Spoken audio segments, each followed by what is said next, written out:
बिस्मिल्लाहिर्रहमानिर्रहीम। आज के इस ब्रह्म प्रकाश के सेशन के कुल 3 हिस्से हैं। पहले हिस्से में हम मुख्तसरन इंट्रोडक्शन पे बात करेंगे, थोड़ा सा बैकग्राउंड देखेंगे, ब्रह्म प्रकाश क्या है, कॉन्टेक्स्ट क्या था, पीर शम्स ने जब दावत की ब्रह्म प्रकाश लिखा गया तो क्या कॉन्टेक्स्ट था, उस वक्त के क्या लोग थे, कौन सा इलाका था, कैसी जमातें थी। दूसरी बात कि इस ब्रह्म प्रकाश के अंदर जो ये मिस्टिकल डायमेंशंस बताए गए हैं, रूहानी रोशनी, इबादत बंदगी के अंदर जो पीरों ने तजर्बे, रूहानी तजर्बात हासिल किए, जो एक्सपीरियंसेस हुए, उसको जिस तरह बयान किया है, सच शब्द की, इसमें आज़म की क्या इंपॉर्टेंस और बरक़ात बताइए, उस पर सेकंड मेरा हिस्सा होगा मेरी बात का। और फिर आखिर के अंदर हम मौलाना हाज़िर इमाम सल्लल्लाहु अलैहि की कुछ रीसेंट गाइडेंस पर बात करेंगे कि आज के ज़माने में इमाम पर्सनल सर्च और बैतुल ख़याल इबादत बंदगी की बात करते हैं तो मौला क्या फरमाते हैं। तो सबसे पहले हिस्से की तरफ चलते हैं, ब्रह्म प्रकाश कि जिसके माना है इलाही रोशनी, divine light, divine enlightenment, divine illumination, इलाही रोशनी या इलाही नूर की तजल्ली। पीर शम्स रहमतुल्लाह अलैहि के तहरीर करदा गिनानों में और ग्रंथों में से ये एक ग्रंथ है जिसके कुल 150 पाठ है। 150 पाठ पर मुश्तमिल ये ग्रंथ है।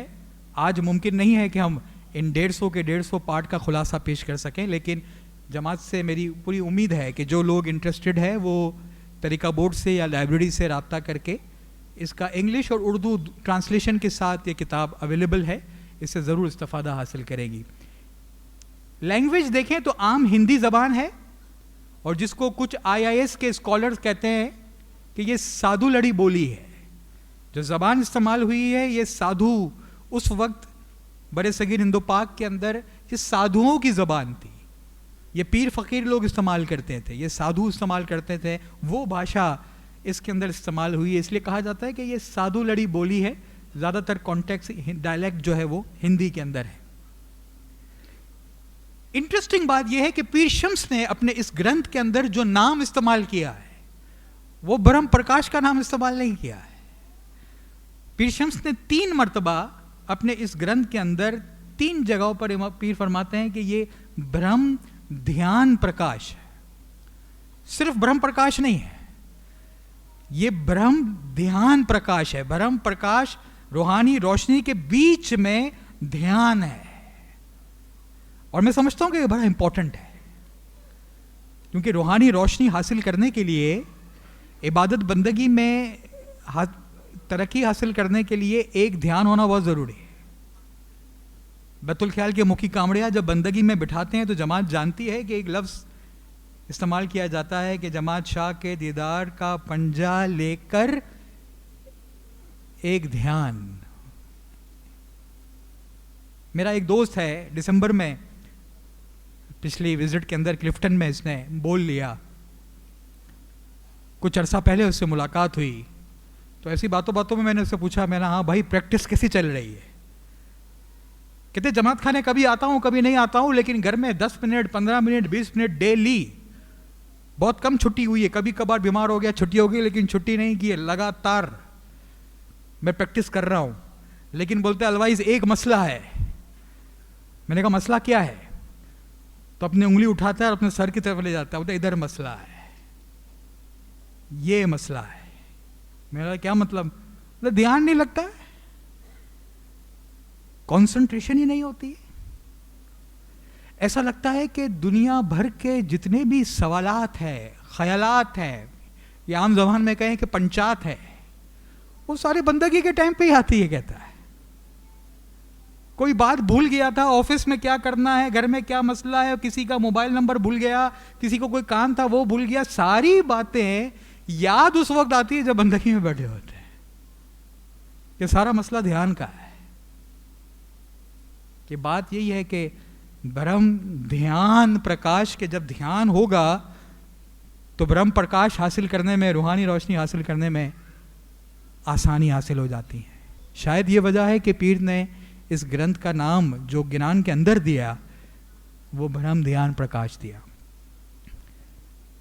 ब्रह्म प्रकाश के अंदर हम टॉपिक्स देखते हैं तो टॉपिक सारा इबादत बंदगी, पर्सनल सर्च, स्पिरिचुअल एनलाइटनमेंट के गिर्द घूम रहा है। स्पिरिचुअल एनलाइटमेंट के ऊपर क्या स्टेजेस है, रूहानियत के क्या स्टेजेस है, इबादत बंदगी के अंदर एक मोमिन, एक आबिद कैसे कैसे दर्जात से, स्टेजेस से गुजरता है, उसका जिक्र वो पीरों ने अपना एक्सपीरियंस बताया है। इसमें आज़म सत शब्द क्या है, उसकी अहमियत, उसकी बरकत क्या है, यहां तक कि उन लोगों के नाम बताए कि जिनको ब्रह्म प्रकाश मिला, जिनको रूहानी रोशनी हासिल हुई, जो अचीवर्स थे, और उन लोगों के भी नाम दिए हैं जो लूजर्स थे, जिन्होंने बड़ी कोशिश की, बहुत इबादत बंदगी की, बहुत कोशिश की कि ब्रह्म प्रकाश मिले, रूहानी सुख मिले, लेकिन इनको हासिल नहीं हुआ। इन सब के नाम भी इसके अंदर मौजूद है। बैकग्राउंड जानना बहुत ज़रूरी है ब्रह्म प्रकाश को स्टडी करने से पहले, कि हमें यह पता होना चाहिए कि जब हमारे पीरों ने बरे सगीर हिंदू पाक में दावत की, तो जिन लोगों को दावत की जा रही थी वो लोग कौन थे। और जमात में बहुत सारे यूथ जो पढ़ते हैं, जो रीडिंग करते हैं, वो जानते हैं कि उस वक्त दो किस्म के लोग ज़्यादातर पाए जाते थे। सूफी लोग, सूफीज़म बड़े सगीर हिंदू पाक में उस वक्त बड़ा फ्लरिश हो रहा था। दूसरा हिंदू, और हिंदू में भी वो लोग जो योगी है, जो जोगी है, जो तांत्रिक ट्रेडिशंस, जो हठ योगा, कुंडलिनी योगा को मानने वाले लोग हैं। तांत्रिक ट्रेडिशंस के लोगों का ये ईमान है कि हमारा भगवान या ये दुनिया का क्रिएटर जो है वो भगवान शिव है, और भगवान शिव को अगर हासिल करना है तो उसके लिए कुंडलिनी योगा, एक ख़ास किस्म की बैठक, एक ख़ास किस्म का आसन लेके, मेडिटेशन टेक्निक्स करके आप इबादत बंदगी के ज़रिए उस शिव को हासिल कर सकते हो, उसका दर्शन, उसका दीदार हासिल कर सकते हो। ये दो किस्म के लोग थे, और इन दोनों के अंदर बहुत सारे कॉन्सेप्ट एक जैसे हैं।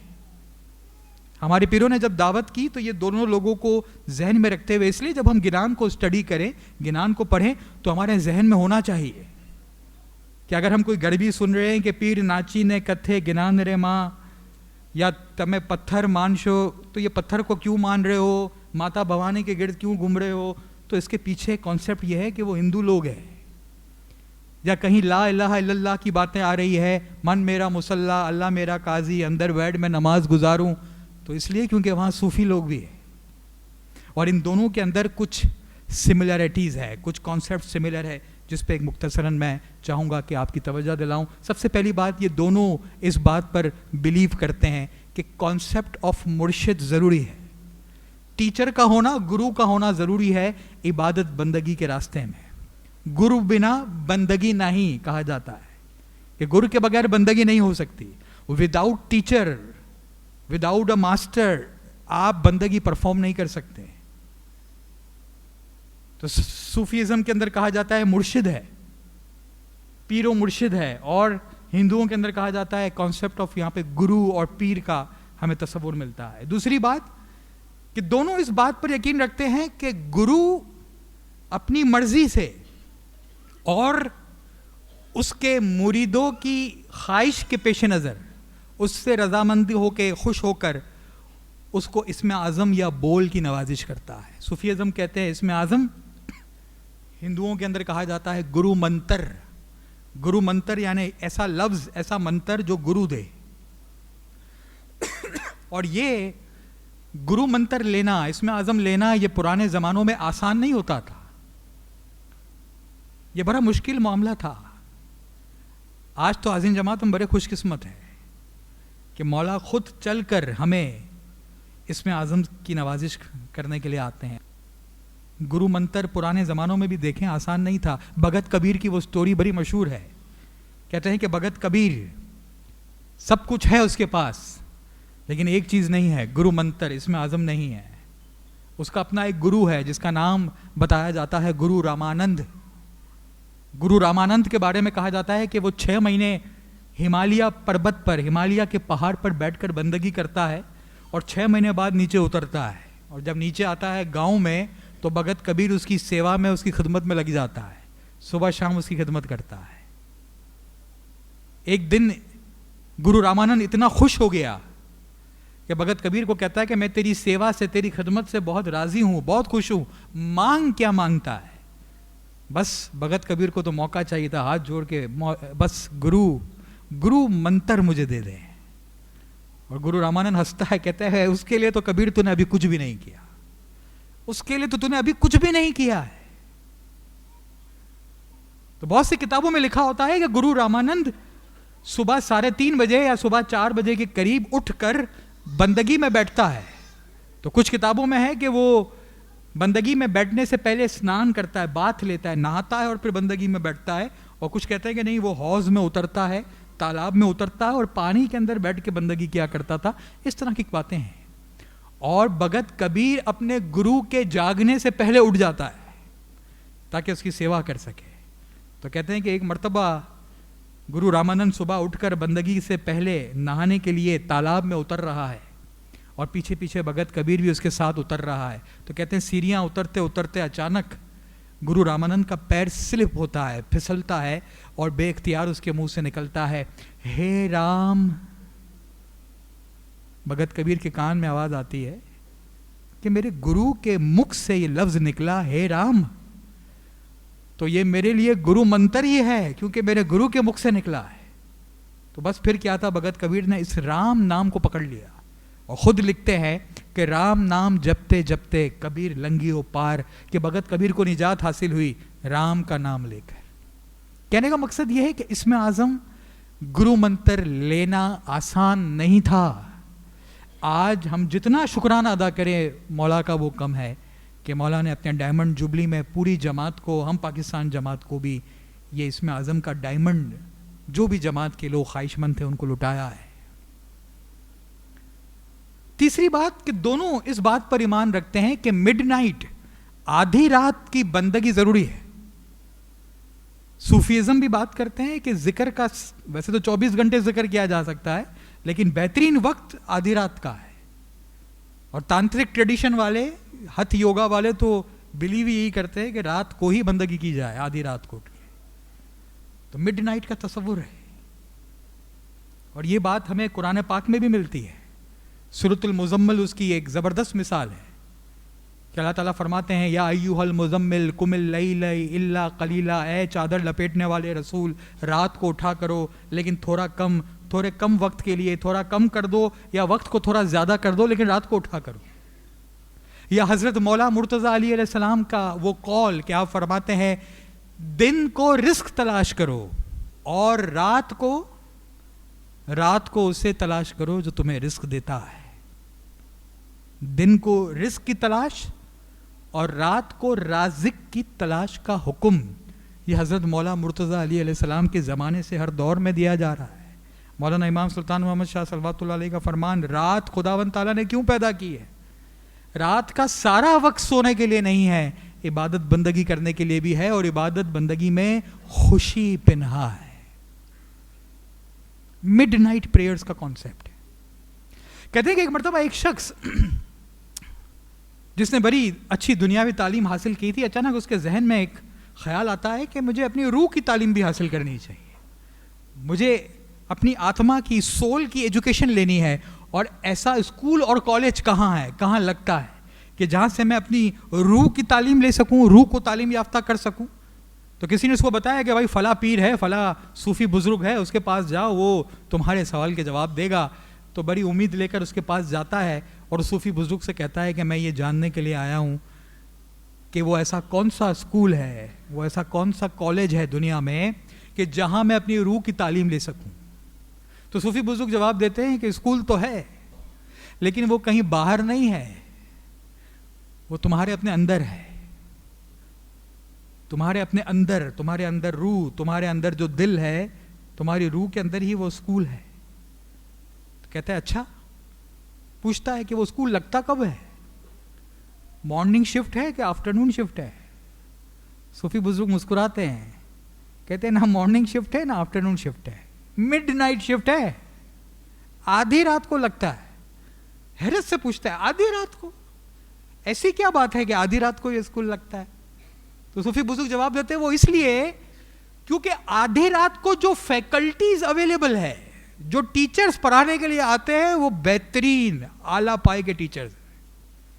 तो पूछता है अच्छा क्या ऑक्सफोर्ड और कैम्ब्रिज, हार्वर्ड के पढ़े हुए टीचर्स है? कहते हैं नहीं नहीं, ये वो टीचर्स नहीं है, ये वो टीचर्स है जिसे आप मलाइक कहते हैं, फरिश्ते कहते हैं, जो आधी रात को रहमत और बरकत लेकर ज़मीन पर आते हैं, मौलाना इमाम सुल्तान मोहम्मद शाह सल्लल्लाहु अलैहि का फिर वो फरमान याद आता है कि आधी रात को एक फरिश्ता आसमान से उतरता है, पुकारता है, ऐसा कोई खुदा का बंदा है जो खुदा से कुछ मांगे, उसकी दुआ ले जाके कबूल कराऊं, अपने गुनाहों की तौबा करे, उसकी तौबा कबूल कराऊं। और फिर इमाम फरमाते कि ऐसा रोज़ होता है, ऐसा हर रोज़ होता है, ऐसा सिर्फ लैलतुल कदर में नहीं होता, ऐसा सिर्फ खुशहाली की मजलिस में नहीं होता, ऐसा सिर्फ बैतुल ख्याल के सताड़ों में या छांटा रात में या कोई और ख़ास ओकेजन पे नहीं होता, ऐसा रोज़ होता है। ये बहुत ज़रूरी है।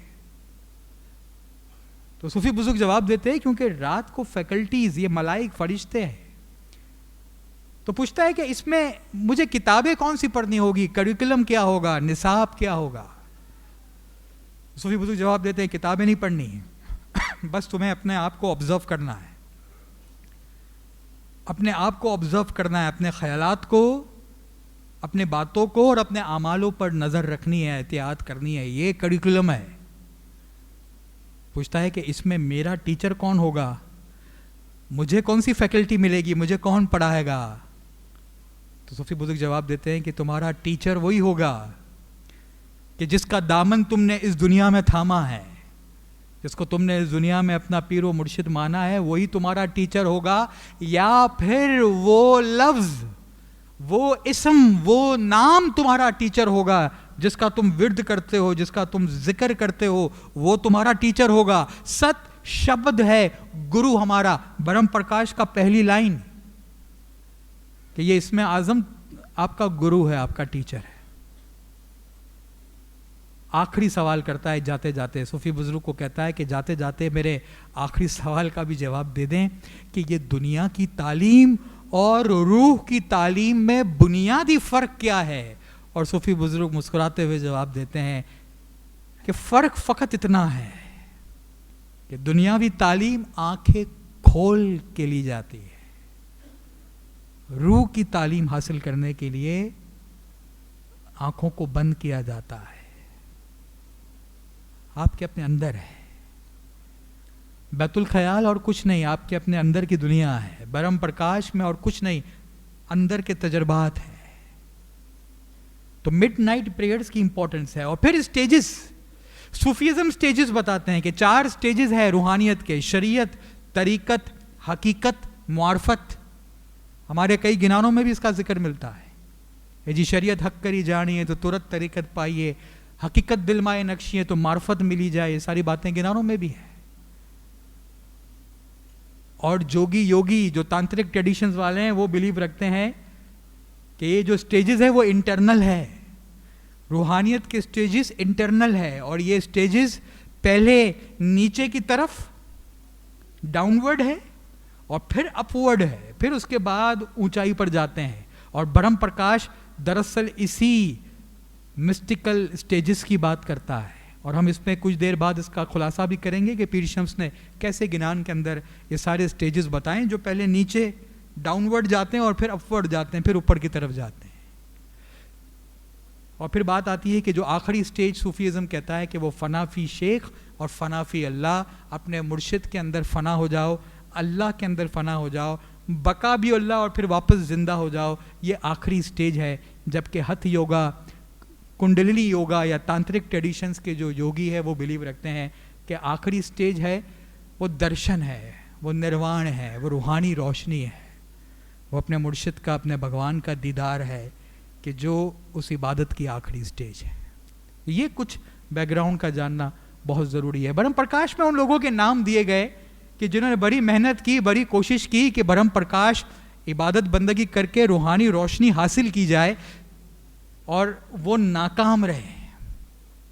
और पीर शम्स उसका खुलासा करते हैं कि पोथी पात्रा वांची सुनावे, जठा जोट कहावे भगवाना। वो जो सेक्रेड बुक्स को पढ़ पढ़ कर सुनाते हैं, जो ग्रंथों को, जो पुराने जो मुकद्दस किताबें हैं उसका इल्म रखते हैं और उसको पढ़ पढ़ के सुनाते हैं, उनको ब्रह्म प्रकाश हासिल नहीं हुआ। जो लंबी लंबी दाढ़ी रखकर या कान में ईयरिंग्स पहनकर या अपने बाल लंबे कर कर जोगी योगी का स्टाइल अपनाकर दिखावा करते हैं, लेकिन उनको ब्रह्म प्रकाश हासिल नहीं हुआ। जो जंगम वॉन्डरर्स थे, जो बयाबान में जंगलों में भटकते थे, दुनिया एक तरफ रख दी, जंगल बयाबान में बैठकर भटकते हुए जिक्र करते, इबादत करते। पीर शम्स ने फरमाया उनको भी ब्रह्म प्रकाश हासिल नहीं हुआ। 68 तीरथ देही नावे, जो हिंदुओं की जो तीरथ यात्रा, जो 68 जो मुकद्दस मकामात है उसकी ज़ियारत करते हैं, उसकी विज़िट करते हैं कि शायद हमें ब्रह्म प्रकाश मिल जाए। पीर ने फरमाया उनको भी ब्रह्म सुख हासिल नहीं हुआ। दूधाधरी नागा मुनि कि जो पूरी ज़िंदगी बेलिबास, अपने जिस्म को बेलिबास रखते हुए पूरी ज़िंदगी गुजारते हैं और खाने पीने को हाथ नहीं लगाते, सिर्फ दूध पर गुजारा करते हैं पूरी ज़िंदगी, अपने आप को इतनी जिस्मानी तकलीफ़ में डालते हैं। आज भी इंडिया के कई इलाकों में ऐसे पंडित, ऐसे जोगियों का हमें जिक्र मिलता है। पीर ने फरमाया ये भी लूजर्स है, इनको भी ब्रह्म सुख हासिल नहीं हुआ। पत्थर पूजे घंट बजावे, जो मंदिरों में जाके पत्थरों को पूजते हैं, घंटा बजाते हैं, उनको भी ब्रह्म प्रकाश हासिल नहीं हुआ। जंतर मंतर का करे पसारा, यहाँ वहाँ से कोई तस्बीह लेकर, कोई धागा लेकर, कोई तावीज़ लेकर, कुछ ना कुछ पढ़कर समझते हैं कि शायद हमें ब्रह्म प्रकाश हासिल होगा। पीर ने फरमाया उनको भी ये ब्रह्म प्रकाश और ब्रह्म सुख हासिल नहीं हुआ। जो जीते जी अपने आप को मार देते थे, सुसाइड अटेम्प्ट करते थे, या अपने आप को आग में जला के सती हो जाते थे, या गारों में अपना पनाह लेकर अपने आप को ख़त्म कर देते थे, या उन बर्फानी पहाड़ों पर जाकर अपनी हड्डियों को गला देते थे, सिर्फ इसलिए कि शायद मरने के बाद हमें ब्रह्म प्रकाश, ब्रह्म सुख हासिल हो। पीर ने फरमाया ये सारे लूजर्स थे, इनमें से किसी को भी ब्रह्म सुख हासिल नहीं हुआ। इंटरेस्टिंग बात यह है कि इसमें एक भी किसी मुसलमान का नाम, किसी काजी, मुल्ला, मौलवी का नाम इसके अंदर शामिल नहीं है। ये बड़ी इंटरेस्टिंग बात है। सारे का सारा ऐसा लगता है कि जैसे एक तरीके से एक क्रिटिकल एक अटैक किया है हिंदुओं और हिंदुओं की कास्ट सिस्टम के ऊपर। और फिर पीर फरमाते हैं कि अन मिलिया की झुकती बताई, अब मिलिया की कहूं समझाई, कि जिनको नहीं मिला ब्रह्म प्रकाश वो मैंने बता दिया, अब तुम्हें मैं उन लोगों के नाम बताता हूं जिनको ब्रह्म प्रकाश हासिल हुआ। और उसमें पीर शम्स एक लिस्ट दिलवाते हैं, एक लिस्ट देते हैं कि जिनको ब्रह्म प्रकाश मिला, और उस लिस्ट में सबसे पहला नाम शिव शंकर का है।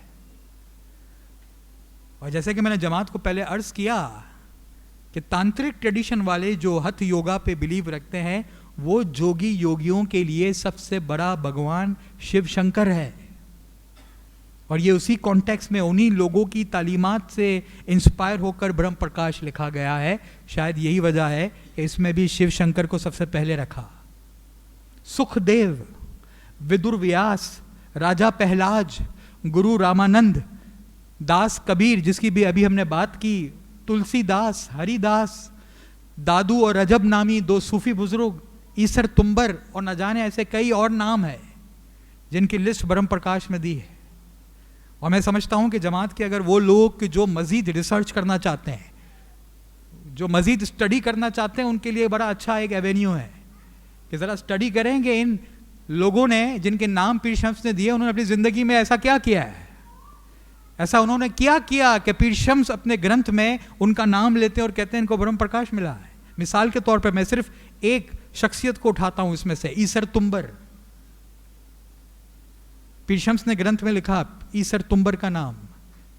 कहते हैं कि ईसर तुम्बर अपने ज़माने का एक शायर था जिसका कारोबार, जिसका पेशा ही यही था कि वो गांव-गांव, शहर-शहर जाकर राजा बादशाहों के दरबार में जाकर शायरी करता, कसीदे सुनाता, बादशाह खुश होकर उसको इनाम देते हैं, हीरे जवाहरात देते हैं और उसका गुसर बुसर होता।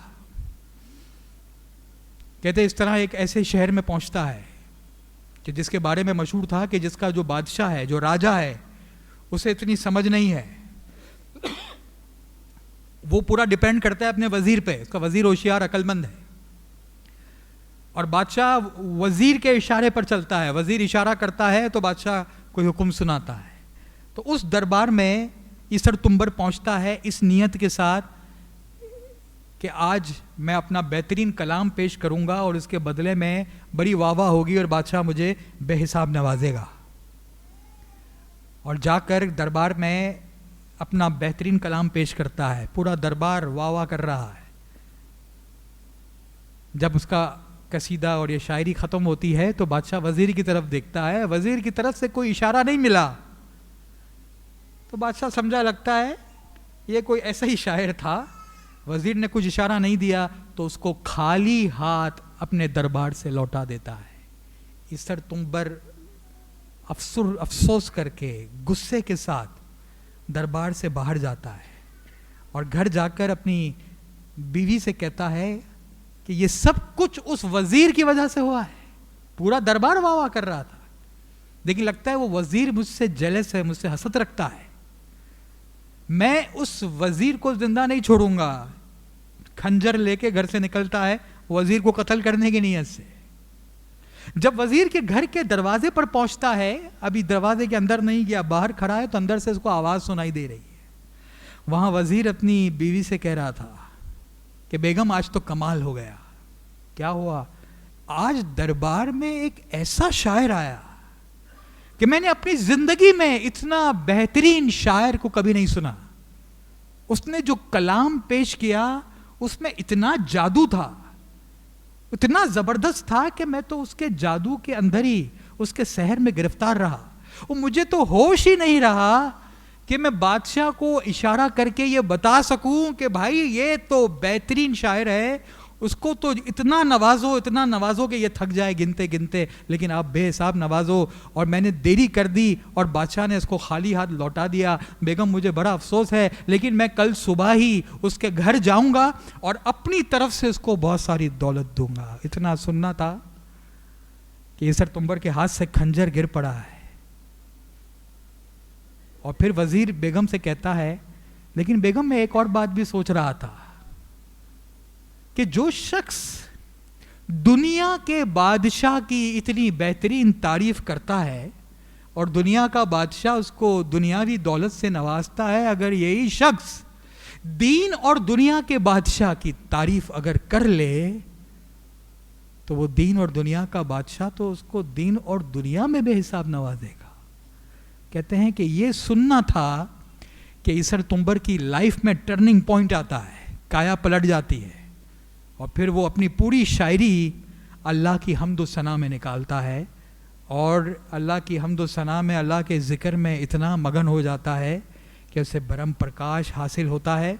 और पीर शम्स ब्रह्म प्रकाश में लिखते हैं, वह सुख पाया ईसर तुम्बर, कि वो ब्रह्म सुख मिला ईसर तुम्बर को।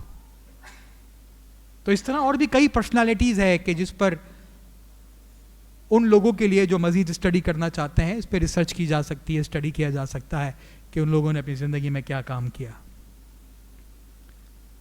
ब्रह्म प्रकाश के पीर शम्स इसका आगाज करते हैं इस लफ्ज़ से, सच शब्द है गुरु हमारा। ऐसा लग रहा है कि जैसे इसमें आज़म मिल गया या अली का लफ्ज़ मिल गया, बोल मिल गया, अब उसके साथ करना क्या है, अब वो जर्नी कैसे स्टार्ट करनी है, वहां से आगाज हो रहा है। और इस गिनान को जिस अंदाज से पढ़ा जाता है, और मैं जमात के सामने ये कहना चाहूंगा कि सिर्फ ब्रह्म प्रकाश नहीं, आप इबादत बंदगी के, रूहानी ख्याल के, सुबह सादिक के सारे गिनानों को उठा के देख लें। अल्फाज के साथ साथ जो मेलोडी है वो बड़ा जबरदस्त काम करती है। और किसी ने कहा ना, one who sings praises twice, जो गाता है वो दुगनी इबादत करता है।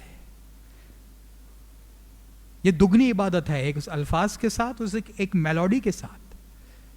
और ये मेलोडी के साथ जब गिनान पढ़े जाते हैं, ख़ास तौर पर इबादत के गिनान या ब्रह्म प्रकाश, रूहानी माहौल बनता है, स्पिरिचुअल एटमॉस्फेयर बनता है। हमारे पीरों ने या हमारे बुजुर्गों ने जिसने भी गिनान के राग बनाए,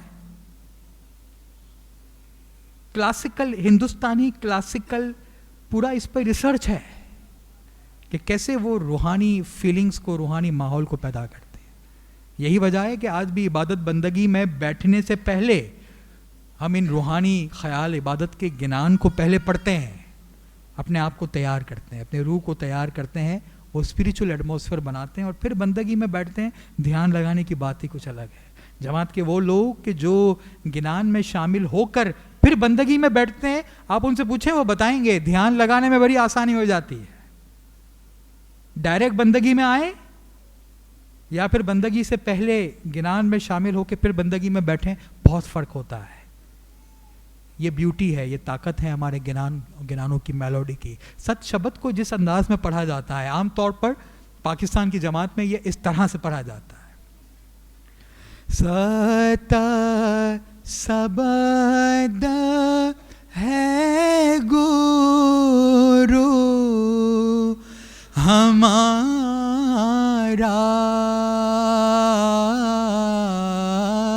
सत शब्द है गुरु हमारा,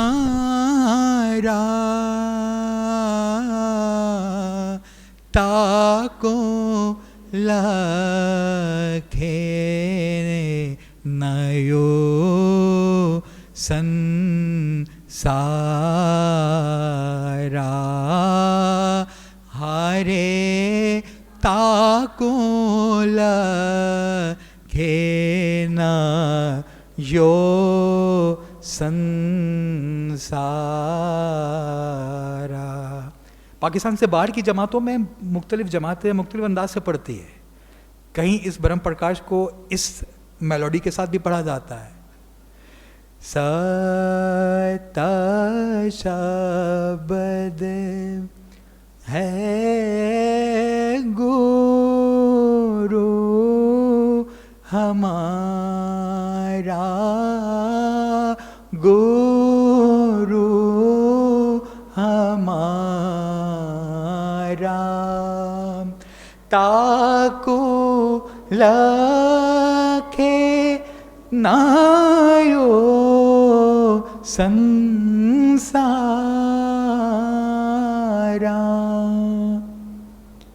और कई वेस्ट की कंट्रीज के अंदर इसको इस तरह भी पढ़ते हैं। सत शब्द है गुरु हमारा, ताको लखे ना यो संसारा।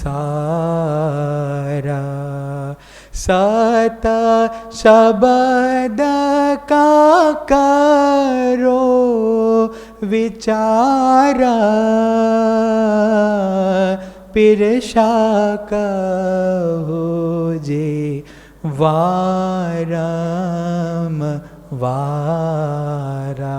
गर्जे के जिस भी अंदाज से पढ़ा जाए, ये सुनने वालों के कानों में, उसके दिलों में एक रूहानियत पैदा करता है, एक रूहानी अंदाज पैदा करता है। सत शब्द है गुरु हमारा, ताकू लखे ना यो संसारा। पीशंस फरमाते हैं कि ये जो इसमें आज़म मिला है, ये या अली का नाम है या जो बोल है जिनके पास। मैंने इसलिए कहा था कि जहन में इस सेशन को जब भी सुने तो ये जहन में रखें, इसमें आज़म और बोल को जहन में रखें। जिनके पास है, जिनके पास नहीं है, या अली के नाम को रखें। पीर फरमाते हैं कि जिनके पास इसमें आज़म है, ये गुरु है उसका, ये गाइड करता है। गुरु का काम रास्ता बताना, गुरु का काम तालीम देना, टीचिंग करना, ये आपको गाइड करता है।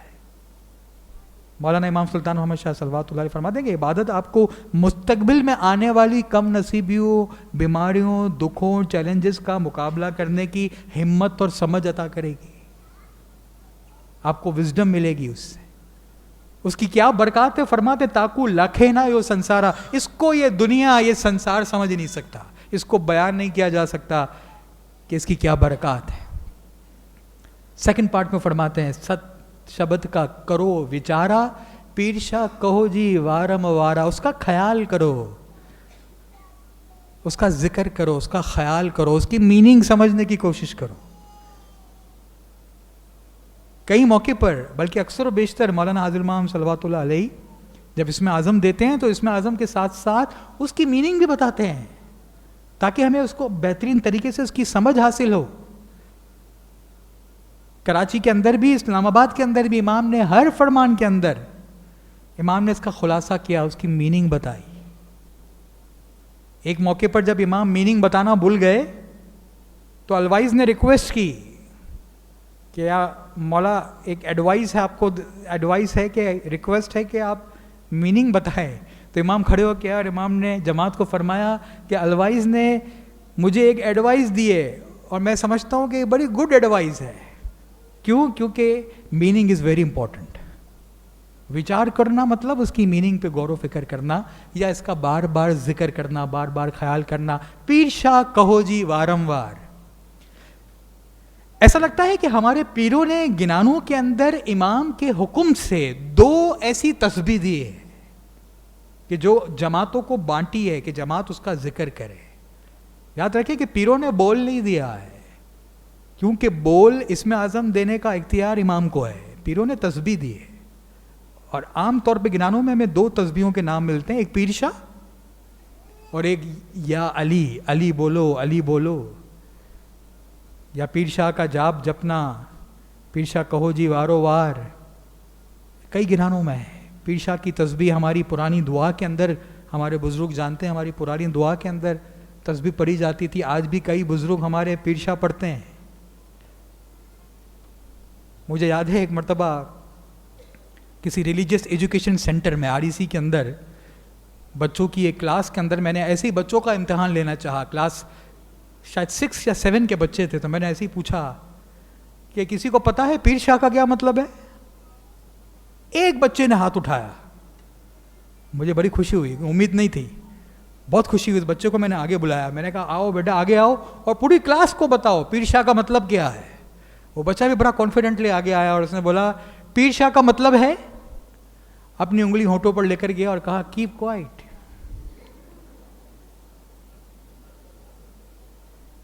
हैरत से पूछा मैंने, बोला भाई ये क्यों? कहते हैं ना जमात खाने में दुआ गिनान में कभी अगर हम बातें बातें थोड़ी सी कर ले ना तो वॉलंटियर्स या जमात के बुजुर्ग फौरन इशारा करते पीर शाह। तो हमारी यूथ की, हमारे बच्चों की साइकी में आ गया है वो, इसका मतलब है खामोश, वरना। जबकि हमारे बुजुर्ग पीर शाह किस नियत से बोलते थे? हमारे बुजुर्ग का बताने का मकसद ये होता था पीर शाह यानी ये वो दर है, जमात खाना शाह पीर का घर है, ये वो घर है जहाँ शाह और पीर बैठा है। शाह और पीर यानी नूर नबूवत और नूर अली साथ में है, अली और मोहम्मद का घर है। तुम उसके हुजूर में आए हो तो अपना ध्यान पीर शाह की तरफ रखो, अपना ध्यान इमाम की तरफ रखो। और पीर शाह की तस्बीह हमारे बुजुर्ग और हमारी पुरानी दुआ के अंदर पढ़ी जाती थी। और फिर इमाम ने जब नई दुआ दी तो इस पीर शाह को रिप्लेस किया गया या अली या मोहम्मद से। आगे चलते हैं। इस सत शब्द को पीरों ने कई नामों से याद किया कि ये जो इसमें आज़म है, ये जो बोल है, ये जो सच्चा लफ्ज़ है, इसकी कई डेफिनेशन दी, इसको कई तरीक़ों से समझाया। चंद मैं आपके सामने पेश करता हूँ। जैसे मिसाल के तौर पर बताया गया कि ये सत शब्द ये सुरती शब्द है। सुरती शब्द यानी ऐसा शब्द जिस पर ध्यान लगाया जाता है, ऐसा वर्ड, ऐसा लफ्ज़ जिस पर ध्यान लगाया जाता है, या जिस पर ध्यान लगाने से आपको अवेयरनेस मिलती है, आपको इल्म हासिल होता है, आपको विजडम मिलती है, उसको कहते हैं कि ये सुरती शब्द है। अखंड शब्द है, ये ऐसा शब्द है जो अनब्रोकन है, जो कभी टूटता नहीं, इसको डिवाइड नहीं किया जा सकता। ये अमर शब्द है, ये कभी मरता नहीं, इसको कभी मौत नहीं आएगी। ये अजर शब्द है, आपके वहम और गुमान से, आपकी अकल से बहुत बालातर है, आपकी समझ से बालातर है।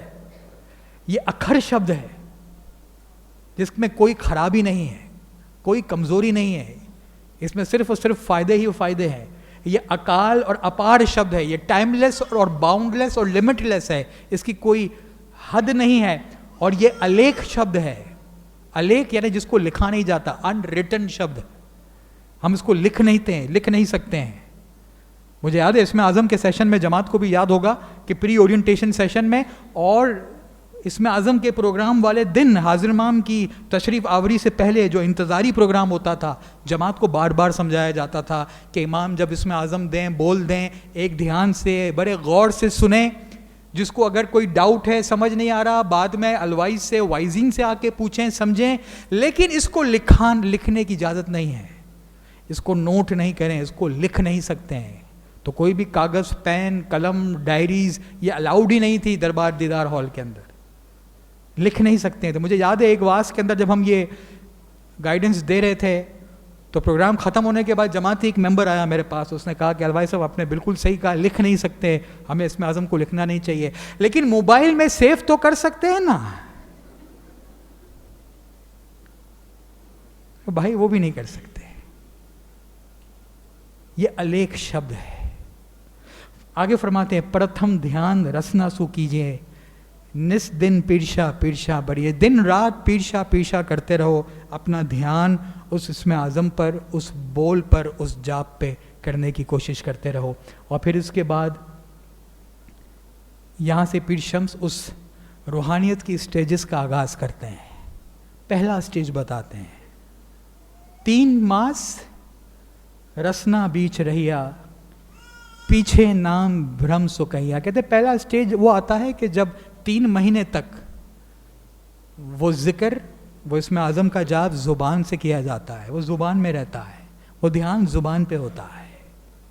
इसका मतलब ये हरगिज़ नहीं है कि हम ज़ुबान से अदा करते हैं, ये ज़िक्र खफ़ी है, इसको दिल में जापा जाता है, इसको ज़ुबान से अदा नहीं किया जाता है। लेकिन शुरू के अंदर जब हम जिक्र करने बैठते हैं तो थोड़ी बहुत हमारी ज़बान चलती है, जिसमें कोई इशू नहीं है।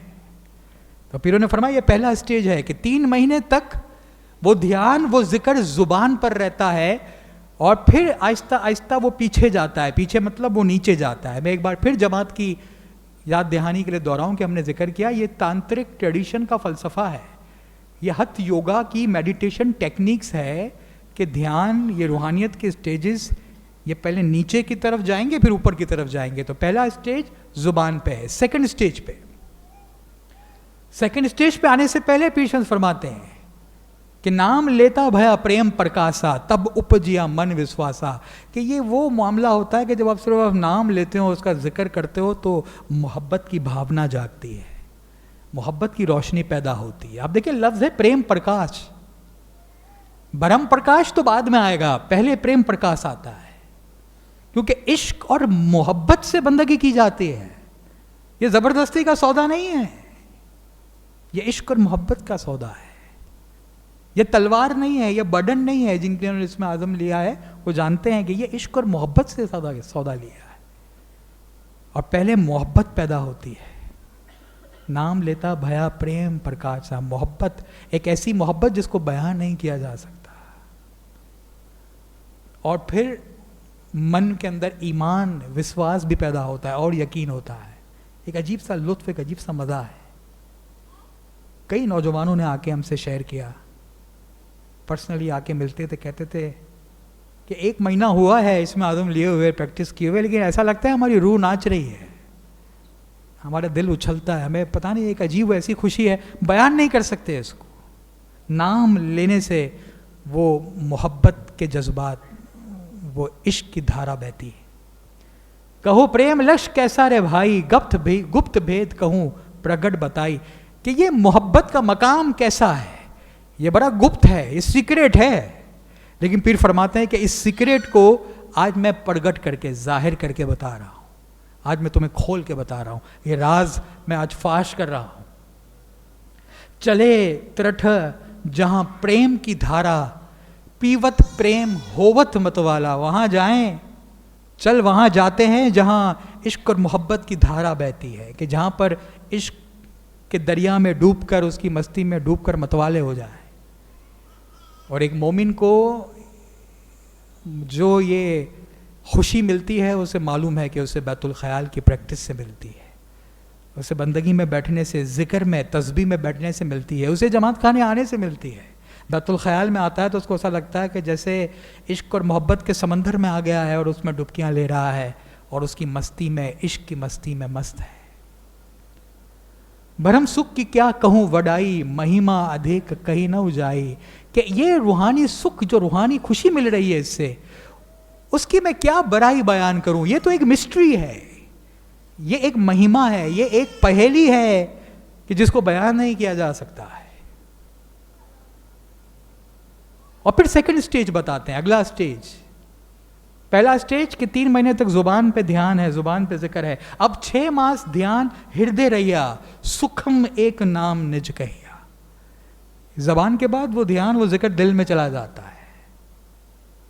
अब ज़बान हिलाने की ज़रूरत नहीं है, अब दिल में वो जिक्र हो रहा है, जिसको हम कहते हैं अजंपिया जाप, कि ऐसा जाप जिसको अदा करने की ज़रूरत नहीं है, खुद ब खुद दिल में चलता है। आप दिल से उसका जिक्र करते हो, एक ध्यान लगाते हो, और ध्यान दिल में है। और कहते हैं कि एक प्रैक्टिस के बाद बहुत प्रैक्टिस के बाद एक वक्त ऐसा भी आता है कि जब वो दुनिया का काम भी कर रहा हो तो भी दिल के अंदर उसका जाप चल रहा होता है। दुनिया में बातें कर रहा है, लोगों से बातें कर रहा है, मैं आपसे बातें कर रहा हूँ, लेकिन दिल के अंदर वो ध्यान चल रहा है, वो जाप चल रहा होता है। एक वक्त ऐसा भी आता है, ये सेकंड स्टेज है कि जब दिल में ध्यान जाता है। अगला स्टेज 3 महीने जुबान, 6 महीने दिल।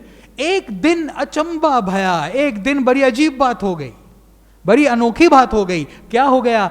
सेहिजे ध्यान नाभि को गया, कि उसके बाद वो ध्यान और नीचे चला गया, नाभि की तरफ, नेवल पर, नाभ पे चला गया।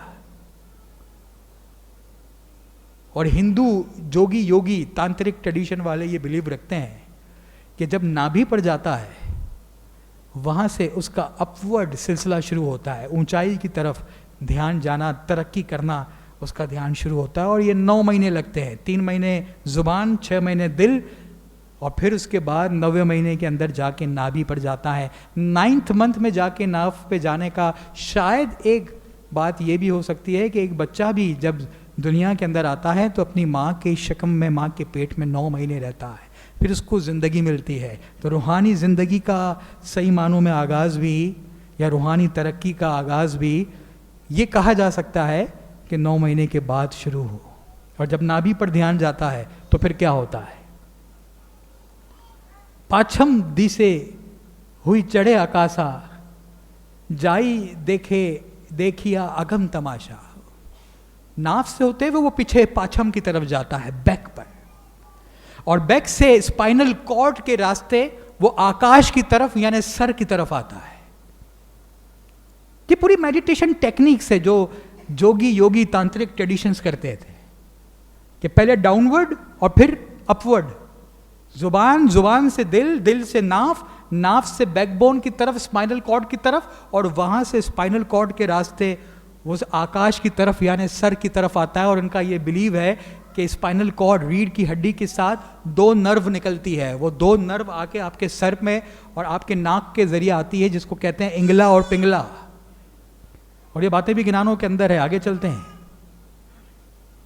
जहां इंगला पिंगला सुख मड़ा नाड़ी, लागी सबद सु उनकी ताड़ी। कि इंगला और पिंगला ये साथ साथ उस ध्यान लगाते हैं। किताबों में ये भी मिलता है कि राइट नॉस्ट्रिल इंगला है, लेफ्ट नॉस्ट्रिल पिंगला है। सांस का बड़ा ताल्लुक है। मेडिटेशन टेक्निक्स के अंदर तो तांत्रिक ट्रेडिशन कहते हैं एक ख़ास किस्म की सांस के उतार चढ़ाव की रोकने की प्रैक्टिस होती है, जिसके ज़रिए आप जल्दी तरक्की हासिल कर सकते हो, जल्दी एक ध्यान हो सकते हो। इंगला और पिंगला कहा जाता है इसको। अभी भी जमात अगर आप चाहें तो आप कर सकते हैं। हम इस वक्त अगर अपने नॉस्ट्रिल्स को, नाक के नथने को देखें और ज़ोर से अगर सांस बाहर निकालें, नाक के ज़रिए हवा जरा फेंकें, तो आपको आइडिया होगा कि किसी एक नॉस्ट्रिल से ज़्यादा हवा आ रही है, दूसरे नॉस्ट्रिल से इतनी ज़्यादा हवा नहीं आ रही। आप करके देख सकते हैं अपने उंगली रख के। अगर सांस बाहर निकाले तो आपको पता चलेगा एक तरफ से ज़्यादा है, एक तरफ से या तो बिल्कुल नहीं है या बहुत कम है। कहते कि नॉस्ट्रिल साइकिल चलता है कि कभी इंगला से ये थोड़ा तेज होता है तो कभी पिंगला तेज होता है। फिर एक वक्त ऐसा आता है जब कुछ टाइम के लिए नाक के दोनों नथनों से हवा बराबर, बैलेंस बराबर निकली है। कहते हैं कि ये वो लम्हा होता है कि जब इंगला पिंगला सुखमरा नारी एक हो जाती है, और उस वक्त जब वो ध्यान में, इबादत में बैठता है तो उसे रूहानी रोशनी हासिल होती है। ये सारी बातें मेडिटेशन टेक्निक्स में, एक बार फिर दोहराता हूँ, मैं बार बार दोहरा रहा हूँ कि ये हथ योगा, कुंडलिनी योगा, तांत्रिक ट्रेडिशंस के मानने वाले जो योगी है, ये उनका अकीदा है, उनका ईमान है, और पीर शम्स ने उनकी फ़िलॉसफ़ी को ब्रह्म प्रकाश में बयान किया और कई गिनानों में बयान किया। सुरती शब्द की गति गुलाई। और फिर उस वक्त ये दो चीजें हो रही है, एक ध्यान है और एक लफ्ज है। हम जब अपने बोल की प्रैक्टिस करते हैं या अली का नाम लेते हैं तो दो चीजें कर रहे हैं, एक लफ्ज का जिक्र कर रहे हैं और एक ध्यान लगाने की कोशिश कर रहे हैं। सुरती और शब्द, ध्यान और लफ्ज। और फिर फरमाते हैं कि ये वो मकाम आता है कि जब ये दोनों एक हो जाते हैं, जैसे जीव जल में जल दिया मिलाई, जैसे पानी में पानी मिल गया हो। राइट और लेफ्ट ग्लास का पानी आपके दो हाथ में है, लेकिन आप जब मिक्स कर लो तो फिर कोई नहीं बता सकता कि सीधे हाथ वाला पानी कौन सा है, उल्टे हाथ के ग्लास वाला पानी कौन सा है। ये एक हो गया है। तो ध्यान और लफ्ज ये एक हो जाता है। और जब ये मकाम हासिल होता है तो पीर फरमाते हैं कि उसके बाद जो तजर्बात हासिल होते हैं, पीरों ने इसको सिंबॉलिकली उसको एक्सप्रेस किया। फरमाते हैं कि ये वो मकाम था कि बिना मेघ जहां अंबर गाजे, कि जहां बादल नहीं है लेकिन बादल गरज रहे हैं। मिस्टिकल बातें ऐसे ही बयान होती है। बिना महल जहां बैठा छाजे, जहां महल नहीं है लेकिन ऐसा लग रहा है कि महल की बालकोनी में हम बैठे हैं, झूला झूल रहे हैं। बिना बादल जहां भर के मेहा, बादल नहीं है लेकिन बारिश बरस रही है। नहीं तुर, जहां है भी तुरा, जहां कोई म्यूजिकल इंस्ट्रूमेंट नहीं है लेकिन म्यूजिक की आवाज आ रही है। बांसुरी नहीं है लेकिन बांसुरी बज रही है। नहीं सुर, तहां है भी सुरा, सूरज नहीं है लेकिन सूरज जैसी तेज रोशनी नजर आ रही है। नहीं गंग, जहां है भी गंगा, जहां गंगा का पानी नहीं है लेकिन ऐसा लग रहा है कि गंगा के पानी में बह रहे हैं। नहीं संग, तहां है भी संगा, कि कोई नहीं है साथ में लेकिन ऐसा लग रहा है कि कोई साथ में है। ये सारे मिस्टिकल एक्सपीरियंसेस पीरों ने सिंबॉलिकली बताए, क्योंकि पीरों ने फरमाया अपने ज्ञान के अंदर ना कि गूंगे सपना पाया समझ समझ पछतात, कि ये बयान नहीं किया जा सकता है। इसको बयान करने की मिसाल ऐसी जैसे गूंगे ने सपना देखा है लेकिन वो पछता रहा है कि बयान करे कैसे, बताए कैसे। आगे फरमाते ऊपर का पर्चा हर कोई बूझे, बरहम पर्चे की बात ना सूझे। सब ऊपर ऊपर की बातें करते हैं, सब जाहिरी लिहाज से बातें करते हैं, अंदर डीप रूहानियत की बातें नहीं करते हैं। और आज आप देखें बहुत सारे हमारे सवालात, हमारी यूथ के सवालात, रिलीजियस एजुकेशन सेंटर के अंदर बच्चों के सवालात को आप देखें। सवालात करना अच्छा है लेकिन एक नज़र डालें, क्रिटिकल लेंस से देखते तो पता चलता है कि सवालात बड़े फॉर्म बेस्ड है, बहुत ज़ाहिरी नौइयत के। रूहानियत की बातें कम है, एसेंस की बातें कम है। फिर फरमाते हैं ऊपर का पर्चा हर कोई बूझे, हर कोई ज़ाहिरी बात करता है, ऊपर की बात करता है। समंदर के ऊपर शोर है, समंदर के ऊपर लहरों का शोर है, समंदर के ऊपर हमें गंदगी नजर आती है, कचरा नजर आता है।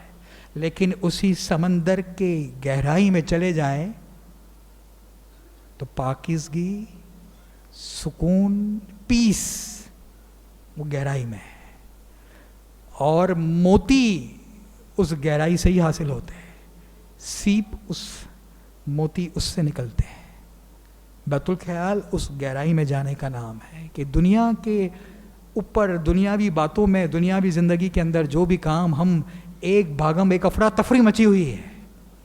और जब बैतुल ख्याल में आकर 4 बजे बंदगी में आकर बैठते हैं तो समंदर के अंदर जाने का मज़ा आता है और सुकून हासिल होता है। आगे फरमाते हैं जैसे मैं पहुंचिया तैसे मैं कहिया, अन पहुंचे एतबार ना रहिया। पीर ने फरमाया कि मैं यहां पे पहुंचा हूं तो मैं बता रहा हूं, बिना पहुंचे मैंने एतबार नहीं किया, मैंने ये हासिल किया है इसलिए मैं तुम्हें खुल के बता रहा हूं कि ये रूहानियत का, ये इबादत का रास्ता है, ये इबादत की मंजिलें हैं, ये स्टेजेस से आप गुजरते हैं। सत मारक का सार है भाई, शम्स दरिया कहीं समझाई, कि ये सच्चाई का रास्ता मैंने तुमको बताया है। शम्स दरिया, पीर शम्स का एक तखल्लुस के पीर शम्स के पास उनका दिल या उनका इल्म समंदर जैसा है, दरिया जैसा है। और पीर ने इसको बयान किया है, इल्म के मोती बिखेरे हैं। और आखिरी पाठ में पीर शम्स फरमाते हैं कि गुरनर पूरे सब की आशा, कि मेरा मौला सब की उम्मीदें पूरी करने वाला है। जो भी इबादत बंदगी के रास्ते में है, जो भी रूहानी बुलंदी, रूहानी रोशनी के रास्ते में है, मौला उसको जानता है और मौला उसकी उम्मीदें पूरी करने वाला है। जिन्हें कथिया ब्रह्म ध्यान प्रकाश, के पीर शम्स ने ये ब्रह्म ध्यान प्रकाश को लिखा है, इसको बयान किया है। ओवरऑल अगर हम देखते हैं तो ब्रह्म प्रकाश हमें पता चलता है कि ब्रह्म प्रकाश में इसमें आज़म का खुलासा है, उसकी अहमियत, उसकी बरकत बताई गई है। रेगुलरिटी और कंसिस्टेंसी पे बड़ा जोर दिया गया है कि रेगुलरली इबादत की जाए, कंसिस्टेंसी के साथ इबादत की जाए। आप देख रहे हैं 3 महीने, 6 महीने, 9 महीने, मतलब एक रेगुलरिटी उसके अंदर है। फिर स्टेजेस बताए हैं, और ये स्टेजेस इनवर्ड जर्नी है, ये जर्नी इनवर्ड है, आपके अपने अंदर है। जुबान, जुबान से दिल, दिल से नाफ, नाफ से बैकबोन, स्पाइनल कॉर्ड के रास्ते वो सर पर आकर यहाँ पर ध्यान, जो बमर गुफा की जगह हम कहते हैं, यहाँ पर ब्रह्म प्रकाश हासिल होता है। कई गिनानों में सैयद इमाम शाह का वो गिनान याद आता है, इसी किस्म की बातें हैं। सैयद इमाम शाह अपने गिनान में बयान करते हैं, ए जी नाभि से जब उठे वंकनार रस्ताल त्रिवेणी के तीर पर 10 माह ठोर रहे, उठ जाग मन मेरा। नाभि से जब उठे, नाभि से उठता है, वंकनार रस्तालय, स्पाइनल कॉर्ड के रास्ते वो जाता है त्रिवेणी के ऊपर, सर के ऊपर, या वो जगह पर कि जहाँ पे इंगला पिंगला सुखमड़ा एक होता है, और 10 माह ठोर बमर गुफा पे, उस जगह पर उसको वो रूहानी रोशनी, वो नूर हासिल होता है। ब्रह्म प्रकाश में इसका खुलासा है। ब्रह्म प्रकाश में पीर ने अपने मिस्टिकल एक्सपीरियंसेस, जो उन्हें तजर्बात हासिल हुए, उसको बयान किया। ये पर्सनल सर्च का एक रास्ता है। और मेडिटेशन टेक्निक्स जो बताई गई, वो हिंदुओं की हथ योगा, कुंडलिनी योगा की जो मेडिटेशन टेक्निक्स है, उस पर बेस करती है। हज़रत अमर, यहाँ पर मैं अपने सेशन के तीसरे, आखिरी और बहुत ही इम्पोर्टेंट सेशन पार्ट का मैं यहाँ पे जिक्र करूँगा कि आज के ज़माने में मौलाना हाजिर इमाम सल्लल्लाहु अलैहि की हिदायत की रोशनी में हम ब्रह्म प्रकाश को समझने की कोशिश करते हैं, या इबादत बंदगी के इस रास्ते को, पर्सनल सर्च को समझने की कोशिश करें। तो सबसे पहली बात ये ज़हन में रखें कि ज़माने के इमाम, इमाम का किरदार, इमाम की हिदायत, इमाम का फरमान बुनियादी है। इमाम ना सिर्फ दुनिया के अंदर बल्कि रूहानियत के अंदर भी रास्ता बताते हैं, और हमारा इबादत का रास्ता वही है जो इमाम दे रहे। हम किसी पीर फकीर या कोई अलवाइज या कोई रिलीजियस स्कॉलर, चाहे बड़ा आलिम क्यों ना हो, कोई बड़ा मिशनरी क्यों ना हो, भाई हमने फला की वाज सुनी थी, बड़ा अच्छा है, वाज लगी, क्या रास्ता बताया इबादत का, नहीं। हमें रास्ता बताने वाले ज़माने के इमाम है, इमाम की फरामीन है, और इमाम के फरामीन में, बैतुल ख़याल के फरामीन में ख़ास तौर पर इबादत का खुलासा है। पहली बात। दूसरी बात कि आज के ज़माने में पर्सनल सर्च के लिए, रूहानी रोशनी की तलाश के लिए, इबादत बंदगी के लिए इमाम ने जो प्लेटफॉर्म दिया है, वो आज का मॉडर्न कंटेम्प्रेरी प्लेटफॉर्म बैतुल ख़याल है। ये बैतुल ख़याल है, इसके अलावा और कोई जगह नहीं है जहां जाकर बंदगी की जाए। हाँ, बीमार है, किसी मजबूरी की वजह से, कोई जेन्युइन रीज़न है, जमात खाने नहीं आ सकते हैं, घर में बैठकर नियत करके बंदगी की, वो अलग बात है। लेकिन इसके अलावा किसी और जगह पे जाकर बंदगी नहीं होती। बैतुल ख़याल का एक प्लेटफॉर्म है जहां इसमें आज़म का जाप जपा जाता है। यही वजह है कि हम बताते हैं कि जिनके पास इसमें आज़म है, वो सिर्फ और सिर्फ 4 से 5 जो बैतुल ख़याल का टाइम है, या फिर उन मजालिस में जिसमें 10 मिनट की बंदगी है, जो इमाम की जानिब से है, उसमें अपने बैतुल ख़याल के बोल का जाप जपें, उसकी प्रैक्टिस करें, इसके अलावा नहीं करें। तीसरी बात, ये वॉलंटरी है। ब्रह्म प्रकाश को पढ़ के ऐसा लगता है कि ये लाजमी है। हर एक को, जिसको भी निजात हासिल करनी है, अपनी रूह को निजात के लिए उसको बंदगी करनी ही पड़ेगी, मेडिटेशन टेक्निक से गुजरना पड़ेगा। लेकिन आज हम जानते हैं कि हाजिर इमाम ने बड़ा क्लियर फरमाया है कि इट इज़ वॉलंटरी। हाज़िर जमात, मैं आपके सामने शेयर करूं कि मौला की मेहरबानी से और बुज़ुर्गों की, माँ बाप की दुआओं से मुझे उन वाइज़ीन के अंदर से मैं शामिल था जिसको तरीक़ा बोर्ड ने ये जिम्मेदारी दी थी कि जहाँ जहाँ बैतुल ख्याल के काम हो, हाजिर इमाम के साथ साथ उस विजिट में इमाम के साथ साथ हम इमाम के कदमों में बैठते थे। इस्लामाबाद से लेकर कराची के अंदर सारे बैतुल ख्याल के फरमान में इमाम ने हर फरमान का आगाज़ जब किया तो पहली बात इमाम इस सवाल से करते थे, ये जानने की कोशिश करते थे, और इमाम फरमाते थे कि रिमेंबर इट इज़ वॉलंटरी। आज आप सब यहाँ बैतुल ख्याल में आए हैं, I hope and I am ensure that आप सब अपनी मर्ज़ी से आए हैं। ये आज़ादाना मर्ज़ी है, ये रज़ाकाराना है।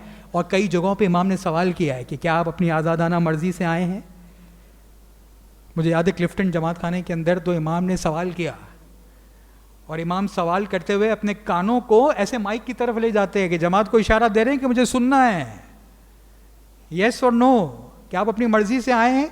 तो जमात में से जवाब आया यस, और इमाम फरमाते हैं द वुमेन इन द जमात are more expressive than the man, क्योंकि लेडीज से बड़ी पुरजोर आवाज़ आई थी यस, लेकिन जेंट्स हजरात से थोड़ी दबी दबी अंदाज में आवाज़ आ रही थी यस। तो इमाम ने फरमाया था वुमेन इन द जमात are more expressive than the man. Islamabad के अंदर मुझे याद है कि इमाम ने फरमान के अंदर एक लिस्ट गिनवा दी, और ऐसा वो मंजर था कि इमाम भी मुस्कुरा रहे हैं, हंस रहे हैं, और जमात भी हंस रही है। छोटी सी जमात इस्लामाबाद की, और इमाम की कदमों में जमात बैठी है, हम सब इमाम के कदमों में बैठे हैं, और इमाम पूछते हैं कि मैं पहले ये जानना चाहता हूँ कि आप अपनी मर्ज़ी से आए हैं, किसी प्रेशर, किसी दबाव की वजह से तो नहीं आए हैं। तो जमात ने जवाब दिया नो या मौला। तो मौलाना ने फरमाया ऐसा तो नहीं कि जमात के मुखी कामड़िया ने आप पर दबाव डाला है। जमात ने जवाब दिया नो या मौला। ऐसा तो नहीं है कि लीडरान ने आप पे दबाव डाला है, नो या मौला। आपके पेरेंट्स ने, नो या मौला। ग्रैंड पेरेंट्स, नो या मौला। फ्रेंड्स, नो या मौला। रिलेटिव्स, नो या मौला। ब्रदर्स, नो या मौला। सिस्टर्स, नो या मौला। अंकल, नो या मौला। आंट, नो या मौला। हंस रहे हैं खुद भी, जमात भी हंस रही है, और एक चेन बनी है। और फिर इसके बाद इमाम फरमाते ओके, और दोनों हाथ ऐसे खोलते हैं और फरमाते हैं वेलकम टू बैतुल ख्याल। मैं आपको बैतुल ख्याल में खुशामदीद कहता हूँ। ऐसा लग रहा था जैसे अपनी बाहों में जमात को इमाम ने समेट लिया हो। इस मर्तबा की इमाम की विजिट बड़ी डिफरेंट रही, हम सब जानते हैं। हम सब के पास बातें हैं, हम सब के पास स्टोरीज है अपनी। खदमतगारों से पूछे, जमात के मेंबर से पूछें, बुजुर्गों से पूछें, हर कोई बताता है कि ऐसा हुआ, ऐसा हुआ। मेरे साथ मौलाना ने उर्दू में बात की, मेरे साथ मौलाना ने सिंधी में बात की। इस मर्तबा मौला का जो अंदाज था वो बहुत डिफरेंट था। एक जमाती मेंबर ने आके मुझे ये भी कहा अलवाइज मैंने अपनी ज़िंदगी में इमाम का 14 मरतबा दीदार किया है। अल्हम्दुलिल्लाह, कहता है मैंने अपनी ज़िंदगी में इमाम का 14 मरतबा दीदार किया है, लेकिन इस मरतबा पाकिस्तान के डायमंड जुबली दीदार की बात ही कुछ और। इमाम का ऐसा रूप, ऐसा अंदाज हमने नहीं देखा। क्लिफ्टन के अंदर ही बैतुल ख्याल के एक फरमान में इमाम ने जो आगाज किया, ऐसा आगाज हमने कभी सुना नहीं। ऐसा आगाज हमने कभी सुना नहीं। इमाम ने पहली बार, जहां तक मुझे याद पड़ता है कि मैंने कभी, मेरी नॉलेज में नहीं आया कि इमाम ने फरमान का आगाज़ किया, और इमाम का चेहरा इतना नूरानी खुशी के साथ, और इमाम फरमान का आगाज़ करते हैं, फरमाते हैं my beloved beloved beloved spiritual children. 3 मरतबा, मेरे प्यारे प्यारे प्यारे रूहानी बच्चे। आधी जमात तो वैसे ही रो रही होती है, क्योंकि इमाम आते हैं, इमाम को देखकर इश्क और मोहब्बत से आंसू बहने लगते हैं। और कुछ लोग थे जिन्होंने बड़ा कंट्रोल करके रखा था कि नहीं, आंसू नहीं निकलने देंगे। लेकिन जब इमाम ने 3 मरतबा बोला ना बिलव्ड बिलव्ड बिलव्ड, कोई जब्त नहीं रहा, आंख से आंसू जारी थे। क्या इमाम का नूरानी अंदाज था। एक मकाम पर इमाम ने फरमान में फरमाया, बैतुल ख्याल की इंपॉर्टेंस बताई। इमाम फरमाया मैं अभी आपको बोल दूंगा, मैं अभी आपको बोल देने वाला हूँ, मैं अभी आपको बोल दूंगा। और इमाम ने दुआ असीस दी और बोल देना भूल गए, और बोल दिए बगैर इमाम अपनी चेयर पे बैठने लगे। तो हम आगे बैठे थे, हमने वजीर साहब की तरफ इशारा किया, वजीर साहब भी समझ गए कि कैसे हम इमाम को कहें। तो इतने में इमाम को जैसे याद आ गया हो कह रहे मैं बोल देना तो भूल गया, तो चेयर के पास पहुंचकर झुक चुके थे, अचानक उठे और इमाम ने ओ ओ ओ ओ ओ ऐसा करते हुए माइक पर आए, oh oh oh I forget to give you बोल, I forget to give you बोल। पूरी जमात हंस रही है। और जब वो सेशन खत्म हुआ तो एक पंजाबी जमात का मेंबर था, कराची में बैठा था, उसने आके मुझे बोला कि अलवाई साहब आज तो मौला ने कमाल कर दिया, पंजाबी में भंगड़ा करके दिखाया। जमात की अपनी इंटरप्रिटेशन है, आप किसी को रोक नहीं सकते हैं कि मौला उसको क्या अंदाज दिखा रहे।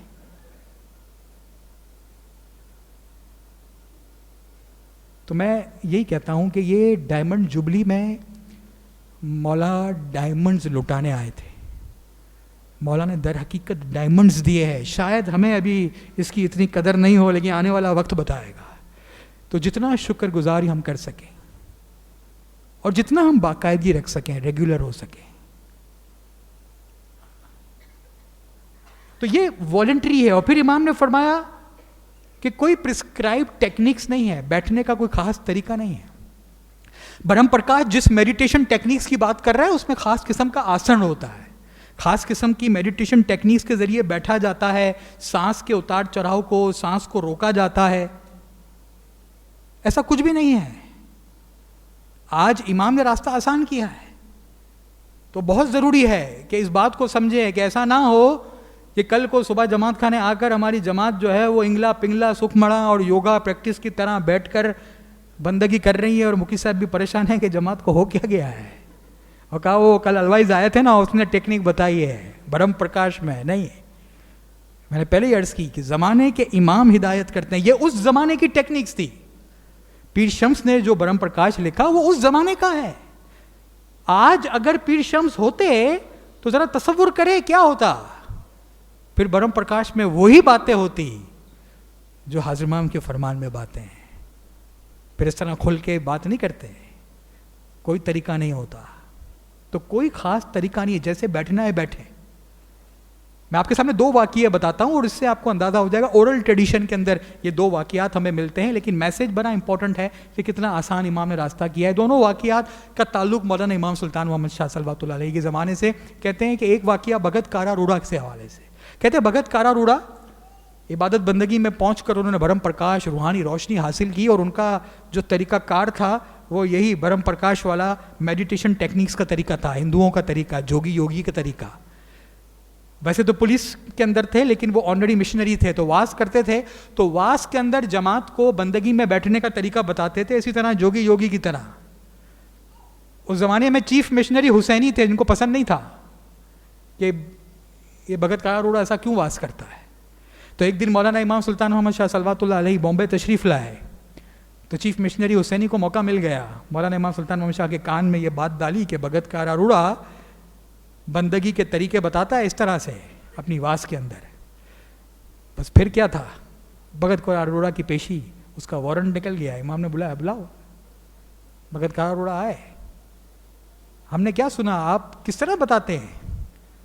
तरीका बताया कि मौला मैं इस तरह से बताता हूँ, बंदगी में ऐसे बैठना चाहिए, ऐसे योगा के पोस्टर के ज़रिए, और इस तरह करना चाहिए जोगी योगी की तरह।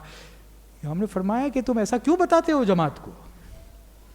बर कारा रूड़ा फरमाते हैं क्यों, क्योंकि या मौला मैंने ऐसा करके ये बुलंदी हासिल की है, मैंने ऐसा करके रूहानी रोशनी हासिल किया हूँ, तो मैं क्यों ना जमात को भी बताऊँ, वो फ़ायदा उठाए। और इमाम सुल्तान मोहम्मद शाह फरमाते हैं कि देखो भगत, तुम्हारे जैसा रूहानियत का पहलवान 1000 साल में एक बार पैदा होता है। हमारी जमात में इतना बोझ मत डालो।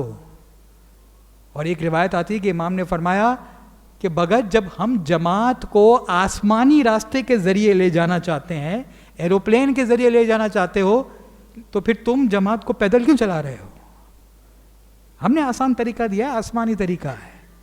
और दूसरा वाकया जो अफ्रीका में 2 खवातीन का है, ये कहते हैं कि अफ्रीका के अंदर 2 खवातीन इसी तरह जोगी योगी की तरह मेडिटेशन प्रैक्टिस करती थी, आलती पालती मार के बैठ के कमर सीधी रख के।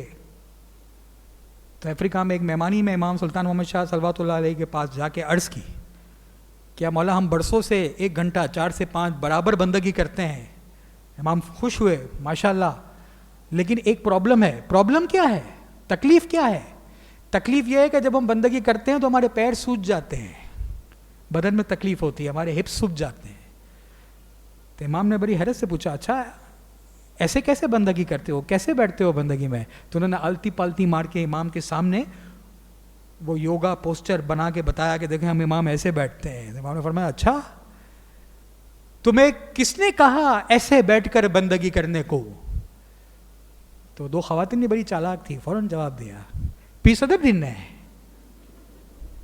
गिनानों में है, मौला पीर सदरुद्दीन ने दिया है। तो फिर इमाम चालाक नहीं, इमाम चतुर है। इमाम ने भी जवाब दिया, अच्छा देन आस्क पीर सदरुद्दीन। अभी आपको प्रॉब्लम हो रहा है, पीर सदरुद्दीन ने आपको रास्ता बताया, तो मेरे पास शिकायत लेके क्यों आए हो? जाओ पीर सदरुद्दीन से पूछो। ये दोनों वाकयात जो ओरल ट्रेडिशन में हमें मिलते हैं, जो पैगाम है, जो एसेंस है, वो क्या है? मैसेज ये है कि आज मौला ने रास्ता आसान किया है, आज कोई खास तरीकाकार नहीं है। मौला फरमाते हैं, to get up and sit in a बंदगी इट इज सेल्फ ब्लेसिंग्स, उठें और बैठें बजाते खुद रहमत है। आपके जिस्म में दर्द है, इमाम का फरमान है, जिस्म में दर्द है, जैसा जी करता है बैठें। जमीन पे बैठना है जमीन पे बैठें, चेयर पे बैठना है चेयर पे बैठें, टेक लगा के सपोर्ट लेके बैठना है सपोर्ट लेके बैठें, लेकिन बैठें। सारा मसला बैठने का है, उठने का है। तो आज इमाम ने रास्ता बहुत आसान कर दिया है। स्पेसिफिक टाइम है 4 से 5, जैसे मैंने पहले ही अर्ज की इसको कि बैतुल ख्याल का इसमें आज़म का ख़ास टाइम है। बरम प्रकाश में लिखा निस दिन, दिन रात पीरशाह कहो, दिन रात इबादत करो, लेकिन हमारे मौला ने हमें बता दिया 4 से 5, उसका कोई ऑल्टरनेट नहीं है। हाँ, अलबत्ता जो नाइट ड्यूटीज़ पे होते हैं, जो नर्सेज डॉक्टर्स या जो फैक्ट्रीज़ में रात को जिनकी जॉब होती है, तो उनके लिए इमाम ने एक्सेप्शन दिया और इमाम ने फरमाया कि आप अपनी जॉब में जाने से पहले या जॉब के फ़ौरन बाद बैठकर बंदगी करें। पर इमाम ने फरमाया seat in a dark, seat in a dark, अंधेरे में बैठे। बैलेंस इंपॉर्टेंट है, तवाजुन रखना इंपॉर्टेंट है। ब्रह्म प्रकाश से ऐसा लगता है हिंदू जोगी अपने आप को दुनिया से अलग कर देते हैं कि भाई दुनियावी जिम्मेदारी नहीं चाहिए, हमें सिर्फ और सिर्फ बंदगी करनी है, जबकि मौला फरमाते हैं नहीं, बैलेंस लाइफ गुजारनी है। दुनिया की जो जिम्मेदारियां हैं, घर की जिम्मेदारियां हैं, जमात की, मुल्क के जो फ़राइज़ हैं वो भी पूरे करने हैं और रूह की जिम्मेदारियों को भी पूरा करना है। Balance life गुजारनी।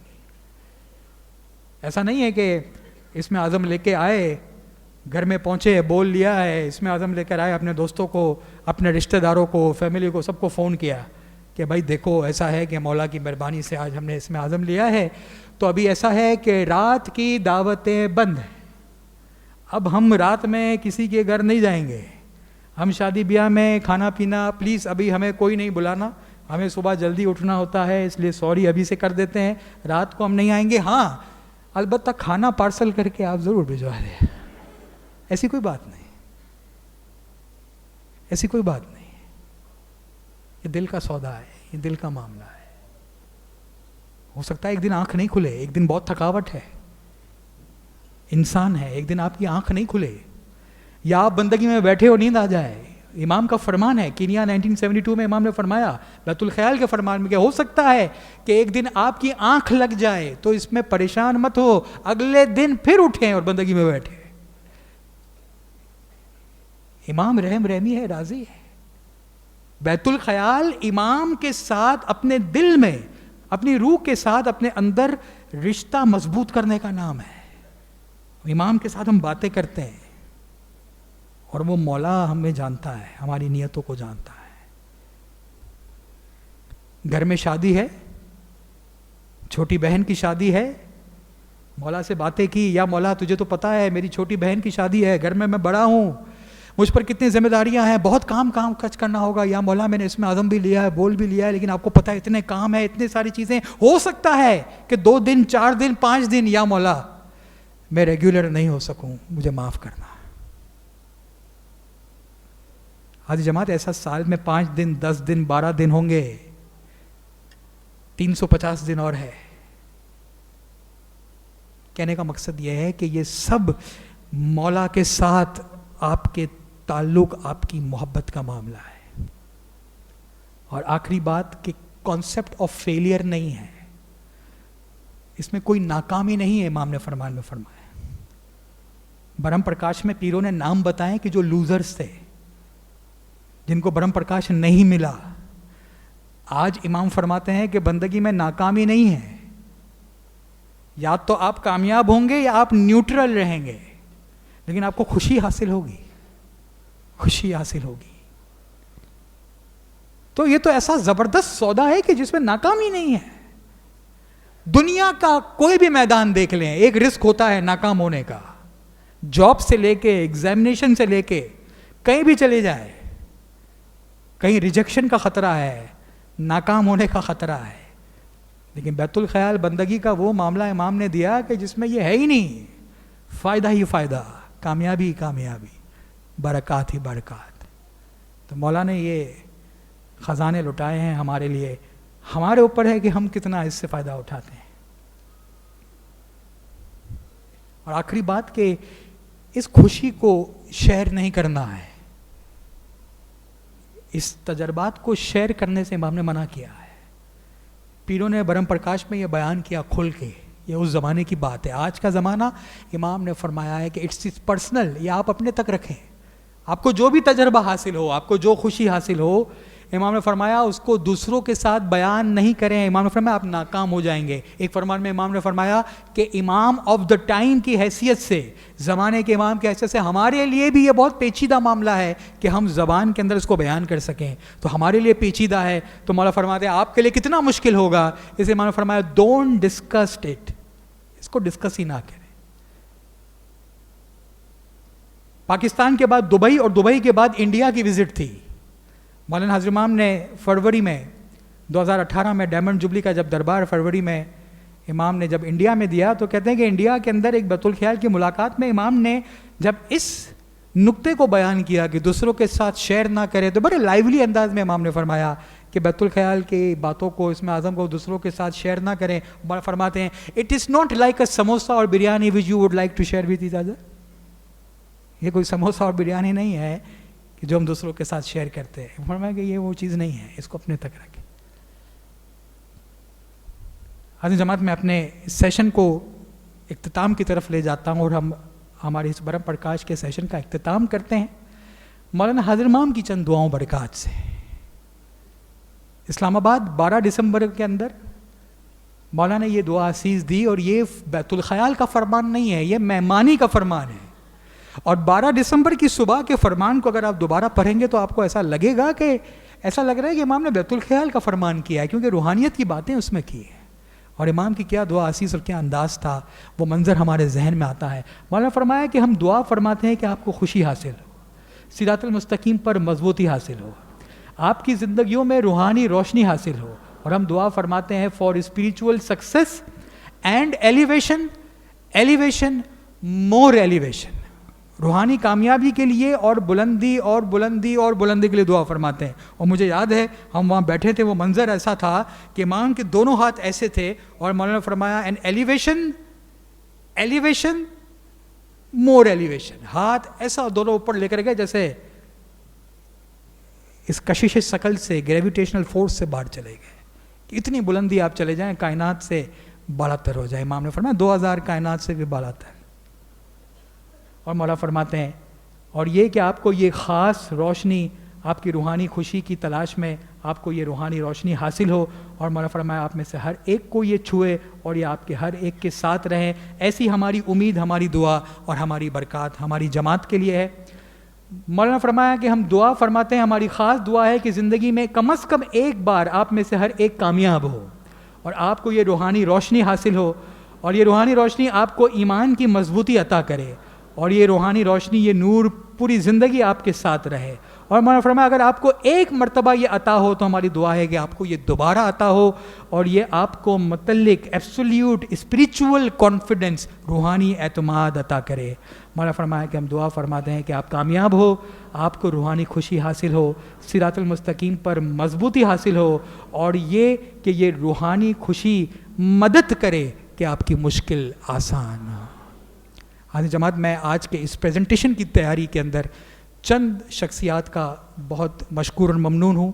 मैं मेरे मोहतरम उस्ताद अलवाइज़ राय कमालुद्दीन, अलवाइज़ा ज़रीना कमालुद्दीन, इनका मैं बहुत मशकूर और ममनून हूँ। साथ ही साथ IIS institute of Ismaili studies London के एक स्कॉलर डॉक्टर वफ़ी मोमिन और association for the study of Ginan के चेयरमैन जनाब प्यार अली जीवा का, इन सब का मैं मशकूर ममनून हूँ कि जिन्होंने इस प्रेजेंटेशन को बनाने में बहुत सा मवाद, बहुत सा मटेरियल दिया। और जमात आपको मैं बता चलूँ कि मैं खुद हैरत से दो चार था जब मुझे पता चला कि 1985 में इंडिया से हसीना नामी एक खातून ने मैकगिल यूनिवर्सिटी से अपना MA का थीसिस ब्रह्म प्रकाश पे लिखा है। 1985 में उसने MA किया मैकगिल यूनिवर्सिटी मॉन्ट्रियल कनाडा से, और उसका जो थीसिस था वो ब्रह्म प्रकाश पे था। इंडिया के अंदर यूनिवर्सिटी ऑफ मुंबई के अंदर उसकी डायरेक्टर है डॉक्टर उर्वशी पांडे, वो ब्रह्म प्रकाश पे किताब लिख रही है। मैं आखिर में सिर्फ एक बात लेकर अपने सेशन का इख्तिताम करता हूँ, अपनी जगह लेता हूँ। हाजी जमात, किसी को मोटिवेशन चाहिए ना, अक्सर हम मोटिवेशन मांगते हैं।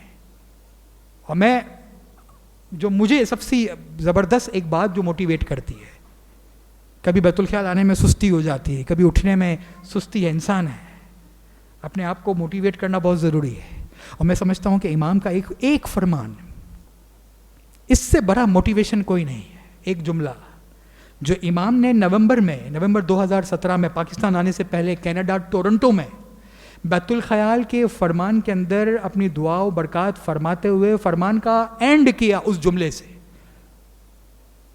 और मैं समझता हूँ कि मेरे लिए और मैं समझता हूँ बहुत सी जमातों के लिए ये one of the greatest motivational factor होगा। और इस मैसेज को अपने साथ लेकर जाएं। मौला ने दुआ असीज़ दी बैतुल ख्याल के मेम्बरान को, और फरमान के आखिर में मौला फरमाते हैं, remember when you sit in बंदगी, द इमाम is sitting next to you and holding your hands. याद रखें कि जब आप बंदगी में बैठते हैं तो इमाम आपके साथ बंदगी में बैठते हैं और आपका हाथ पकड़ कर बंदगी में बैठते हैं। हाँ जब मेरे एक दोस्त ने जब मुझे फ़ोन पर यह बताया उसी रात को, उसके रो रहा है, ऐसे आंसू निकल रहे हैं, बात की नहीं जा रही, लेकिन वो बता रहा है कि हमारा ये मेरे क्या तजर्बा हमने दिया। और इमाम ने जब ये लफ्ज़ फरमाया होल्डिंग योर हैंड्स, तो ऐसा लगा जैसे कोई करंट हमारे अंदर से गुजरा है, गूज बम्स खड़े हो गए। ऐसा लगा कि जैसे स्पिरिचुअली वाकई मौला ने हमें छुआ है। मैं समझता हूँ आज़ीज़ जमात, इससे बड़ा मोटिवेशन नहीं है कि ये एहसास हो जाए ना कि जब हम बंदगी में बैठेंगे तो इमाम हमारे साथ बैठेंगे, और साथ नहीं बैठेंगे, हाथ पकड़ कर बैठेंगे, और जिसके साथ इमाम का हाथ है तो फिर दीन दुनिया उसकी आबाद है, दीन दुनिया उसकी आबाद है। इस दुआ के साथ कि मौला हम सबको इतनी हिम्मत और समझ अता करें कि हम सब इबादत बंदगी में भरपूर रह सकें। इबादत बंदगी में भरपूर रखकर मौला हम सबको अपना नूरानी दीदार नसीब करें, रूहानी रोशनी और हकीकी समझ अता करें। जल्द से जल्द आकर मौला अपना नूरानी दीदार नसीब करें, आखिरी दम तक ईमान सलामत रखे। मौला हम सब की अर्ज़ विनती की रियावज़ारी अपने हुजूर में कबूल करें। मैं आप पूरी गज जमात का, तमाम खिदमतगारों का, जमात के मोहतरम मुखी कामरिया साहबान, मुखियानी कामरानी साहबात का, रिलीजियस स्टडी सर्कल की मैनेजमेंट का, तमाम गिनान रिसाइटर्स का, जो भी जमात है, मैं इन सब का बहुत तहे दिल से शुक्रिया अदा करता हूँ। शुक्रिया, या अली मदद।